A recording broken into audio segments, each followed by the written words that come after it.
بسم اللہ الرحمن الرحیم۔ السلام علیکم دینی مسائل میں خوش آمدید کہتا ہوں۔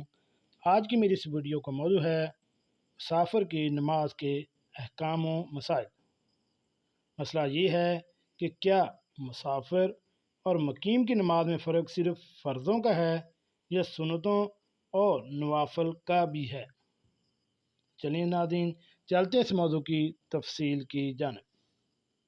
ناظرین میری کتاب کا حوالہ ہے خواتین کے مسائل اور ان کا حل۔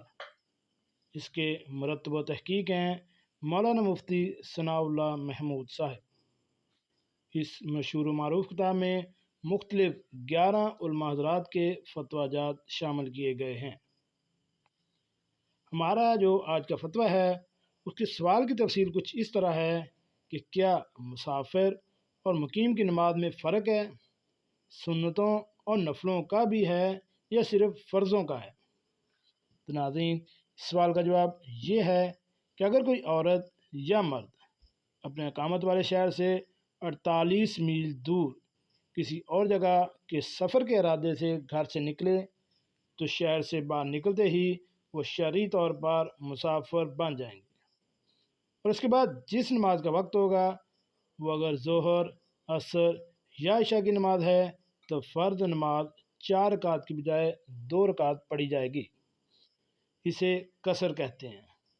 اور سنتوں کا حکم یہ ہے کہ اگر سفر میں چل رہے ہیں تو سنت چھوڑی جا سکتی ہیں، اور اگر دوسرے شہر پہنچ گئے یا کہیں اطمینان سے ٹھہر گئے تو پڑھ لینا چاہیے، لیکن فرض تو اطمینان نہیں تو نہ پڑھیں۔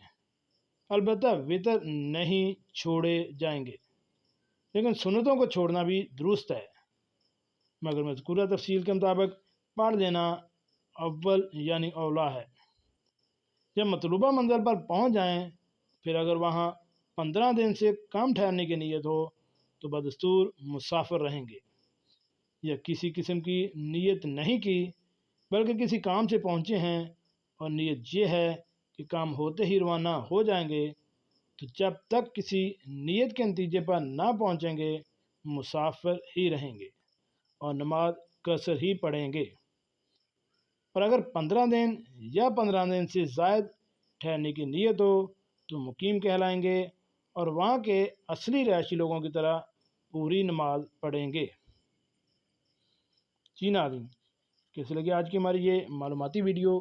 اپنا اور اپنی فیملی کا خیال رکھیں، اور ایسی معلوماتی ویڈیو حاصل کرنے کے لیے میرے اس چینل دینی مسائل کو